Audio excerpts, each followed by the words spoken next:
Со Богородица стоиме под крстот.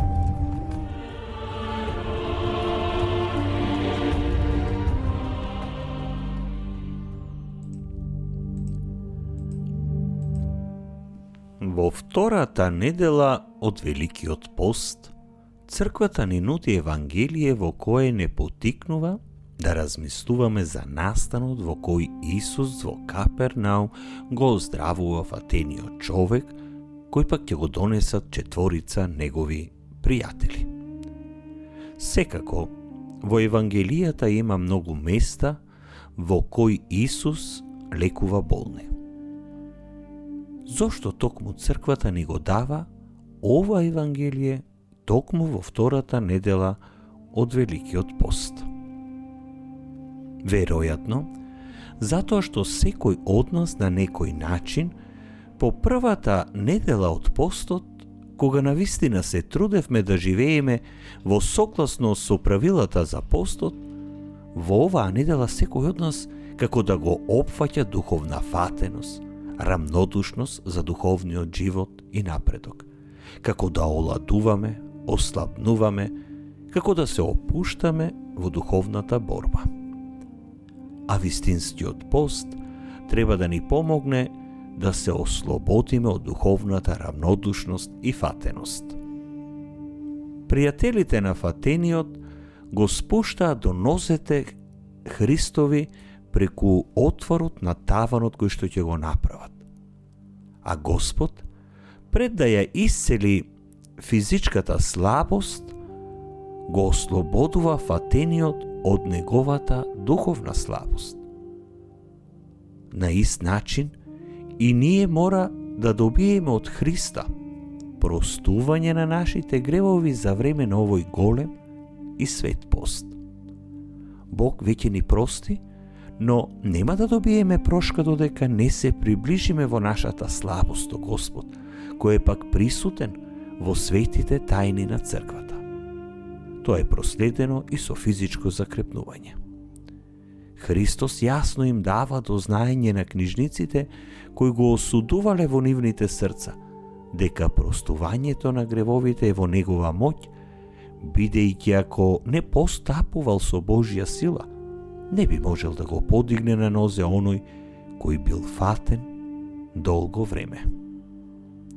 Од друга страна, ликовите на книжниците кои може би си поставиле добро прашање, но не и со добра намера. Со право се прашувале кој може да простува гревови, но без да побараат одговор, туку тие веќе знаат дека Исус хули. Таков е барем нивниот заклучок.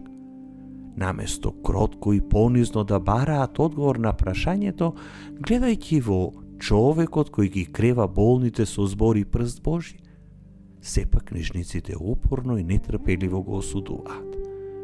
Што хули овој на Бога? Кој друг може да простува гревови освен единиот Бог?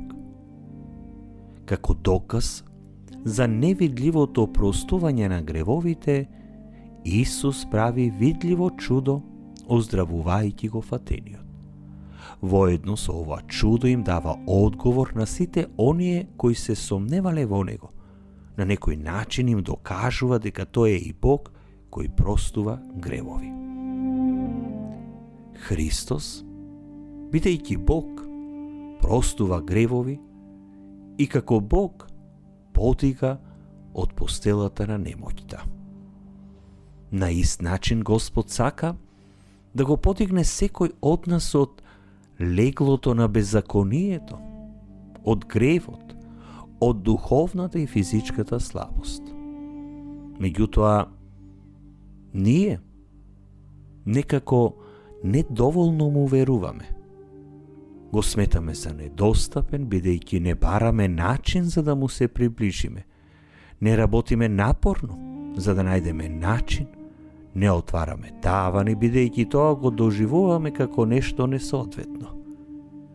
Великиот пост е воспоставен за да го разбуди во нас копнежот за Бога, будна и упорна потрага за средба со Него, и покрај сите пречки, и покрај гужвата, Зидовите кои се пред нас, таваните во нашиот живот, најчесто се изменуваат овие две улоги од денешното Евангелие.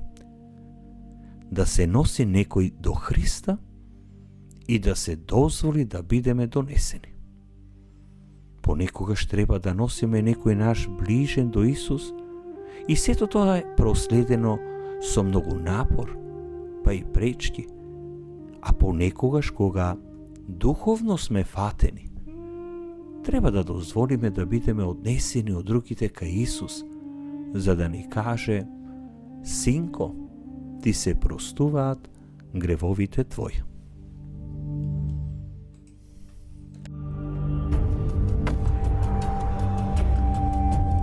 Со Богородица стоиме под крстот.